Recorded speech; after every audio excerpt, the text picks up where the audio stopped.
こんにちは、バーケンです。相続した砂山の上空です。これはドローンではありません。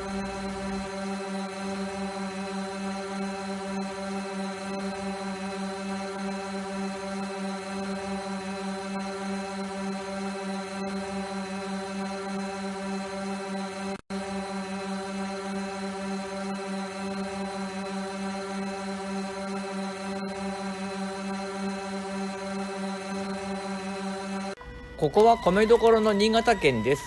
私は水田の上にある148トンの砂山を相続しました。このままでは水田として使えないため、400メートル先の自分の別の土地に移動させています。移動作業は今3日目に入っており、私はプロの業者ではありませんが、ユンボとダンプの操作にもだんだん慣れてきました。本当はダンプをユンボの近くに置きたいのですが、ここは水田でダンプがはまってしまいそうなので、農道の脇に止めています。そのため一度赤丸の場所に砂を集めてからダンプに積むという効率の悪いやり方になっています。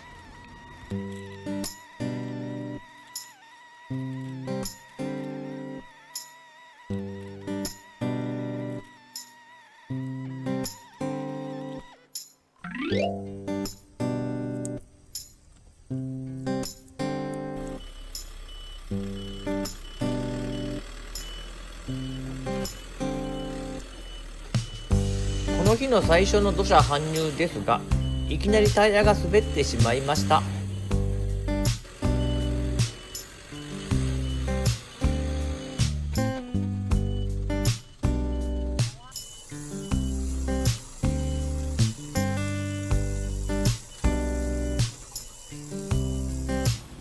しかも後ろの扉のピンも抜いていないし、レバーも上げていないので土が落ちるわけがありません。本当に自分でもちょこちょいだなと思います。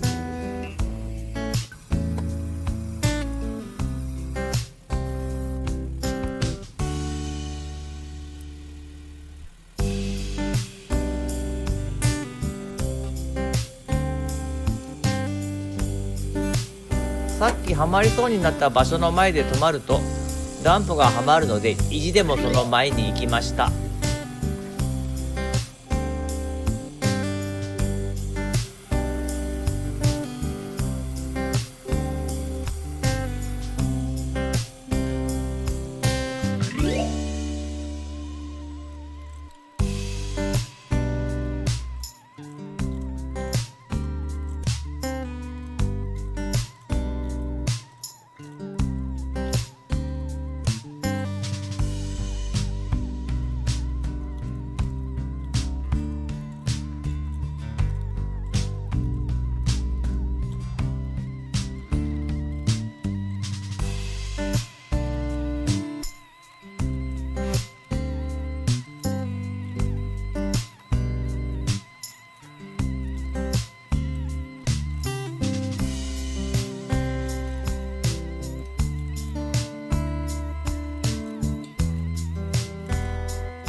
2回目の土砂搬入はスムーズです。